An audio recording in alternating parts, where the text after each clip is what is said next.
রব্বুল আলামিন বলবেন আজরাইল যাও যাও, ইসরাফিল সিংহায় ফুৎকার দিয়েছে, তুমি এখন যাও গিয়ে জানগুলো কবজ করে নিয়ে এসো, প্রাণী জগতের উপরে কবজ করে নিয়ে এসো। এ কথা শুনে হযরত আজরাইল আলাইহিস সালাতু ওয়াস সালাম যখন চলে যাবেন, পৃথিবীর মধ্যে যত প্রাণী জগৎ আছে, প্রাণী জগতের রূহ যখন কবজ করা শেষ হয়ে যাবে, হযরত আজরাইল আলাইহিস সালাতু ওয়াস সালাম চলে যাবেন আল্লাহর কাছে। আল্লাহ পাক রব্বুল আলামিন ডাক দিয়ে বলবেন আজরাইল শোনো শোনো, আজরাইল বলো তো আর কে কে বেঁচে আছে, দুনিয়ার জমিন আর কে কে বেঁচে আছে, যাও যাও তার জান কবজ করে নিয়ে এসো। হযরত আজরাইল আলাইহিস সালাতু ওয়াস সালাম বলবেন আল্লাহ তোমার এই সৃষ্টি জগতের মধ্যে জিন জাতি এবং মানুষ জাতি আছে, আল্লাহ তাদেরকে জান কবজ করবেন। আল্লাহ বলবেন যাও তাদের রূহটাকে কবজ করে নিয়ে আসো। হযরত আজরাইল আলাইহিস সালাতু ওয়াস সালাম চলে যাবেন, গিয়ে যত মানুষ আছে সমস্ত মানুষের রূহগুলোকে কবজ করে ফেলবেন, যত জিন আছে সমস্ত জিনদের জানটা কবজ করে ফেলবেন। ফেলে যখন তারপর আল্লাহ রাব্বুল আলামিনের কাছে আবার চলে আসবেন, আল্লাহ পাক বলবেন আখবিরনি মাইয়া বাকা, আজরাইল শোনো আমার এই সৃষ্টি জগতের মধ্যে আর কে কে বেঁচে আছে।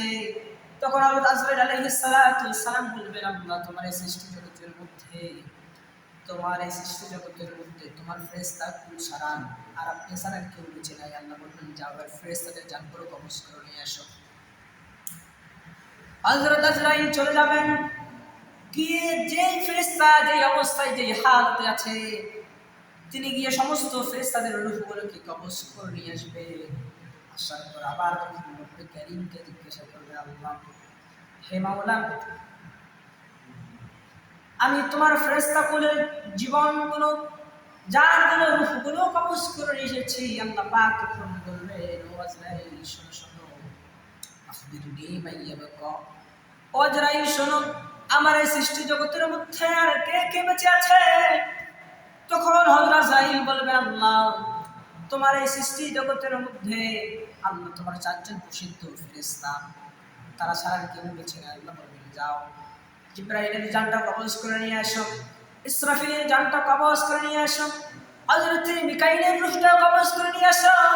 হযরত আজরাইল যখন চলে যাবেন, গিয়ে ওই তিনজন প্রসিদ্ধ ফেরেশতার জানটা যখন কবজ করে নিয়ে আসবেন, তখন আল্লাহ পাক বলবেন আজরাইল শোনো শোনো, আখবিরনি মাইয়া বাকা আমার এই সৃষ্টি জগতের মধ্যে আর কে কে বেঁচে আছে।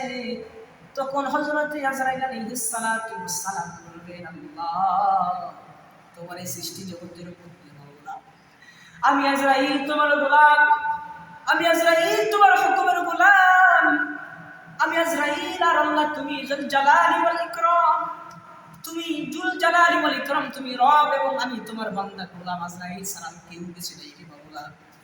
আল্লাহ পাক এবার ডাক দিয়ে বলবেন আজরাইল এবার তুই মার। এই কথাটা বলার সাথে সাথে হযরত আজরাইল চিৎকার দিয়ে বলবেন আল্লাহ আমি আজরাইল যদি জানতাম যে আমি আজরাইলকে একদিন মৃত্যুবরণ করতে হবে আল্লাহ, তাহলে আমি আজরাইল জান কবজ করার দায়িত্বটা আমি নিতাম না। আল্লাহ আমি এই জান কবজ করা মানুষের রূহ কবজ করার দায়িত্বটা আমি মিকাইলকে দিতাম, দিয়ে তার মেঘ বন্ধন মারা বৃষ্টি মারার দায়িত্বটা আমি নিয়ে নিতাম। ও আল্লাহ আমার এই দায়িত্বটা আমি জিবরাইলকে দিয়ে দিতাম, জিবরাইলকে দিয়ে তার রূহ নাযিলের দায়িত্বটা আমি নিয়ে নিতাম। ও আল্লাহ আমি যদি আগে জানতাম আমি হযরত ইসরাফিলের সিংহায় ফু দেওয়ার দায়িত্বটা আমি নিয়ে নিতাম, হযরত ইসরাফিলকে আমি জান কবজ করার দায়িত্বটা দিয়ে দিতাম। ও আল্লাহ আমাকে মরতে হবে এটা যদি আমি জানতাম, আমি কখনো কারো মানুষকে আমি মৃত্যু দিয়েছি, মানুষকে আমি দেখেছি মানুষ কত ভয়ঙ্কর মৃত্যু, কত যন্ত্রণা, আল্লাহ আমি সেটা দেখেছি, নিজের চোখে দেখেছি। ও আল্লাহ আমি জানতে এই জান কবজ করার দায়িত্বটা নিতাম না। তখন রব্বে কারীম ডাক দিয়ে বলবেন ও আজরাইল তুমি কি পড়ো নাই, কোরআনে কি তুমি শোনো নাই কুল্লু নাফসিন যায়িকাতুল মাউত সুম্মা ইলাইনা তুরজাউন। আজরাইল প্রত্যেকটা প্রাণীকে মৃত্যুর স্বাদ গ্রহণ করতে হবে। এই দুনিয়াতে যে এসেছে ছোটবেলায় যে শিশু হয়ে এসেছে, বৃদ্ধাকালে সেই মৃত্যুকালে যে কোলে ঢুলে পড়বে, কারণ যার জীবন আছে তাকে মৃত্যুবরণ করতেই হবে। আজরাইল শোনো হযরত আজরাইল আলাইহিস সালাতু ওয়াস সালাম আল্লাহর কথা শুনে তিনি জান্নাত এবং জাহান্নামের মধ্যস্থলে তিনি দাঁড়িয়ে তিনি যখন তেনার রূহটাকে কবজ করে কিতাবের মধ্যে এসেছেন, তখন যদি পৃথিবীতে কিয়ামত না হতো, তখন যদি পৃথিবীতে কিয়ামত সংঘটিত না হতো, হযরত আজরাইলের সেদিনের জান কবজ করার সময় তিনি যে চিৎকারটা দিয়েছেন, আর ইসরাফিল নতুন করে কিয়ামত হবার জন্য আর ইসরাফিল নতুন করে ফুৎকার দিতে হতো না।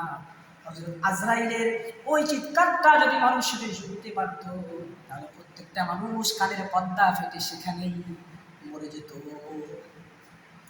এরকম করে আল্লাহ পাক বলেন, কুল্লু মান আলাইহা ফানিন ওয়া ইয়াবকা ওয়াজহু রাব্বিকা যুল জালালি ওয়াল ইকরাম।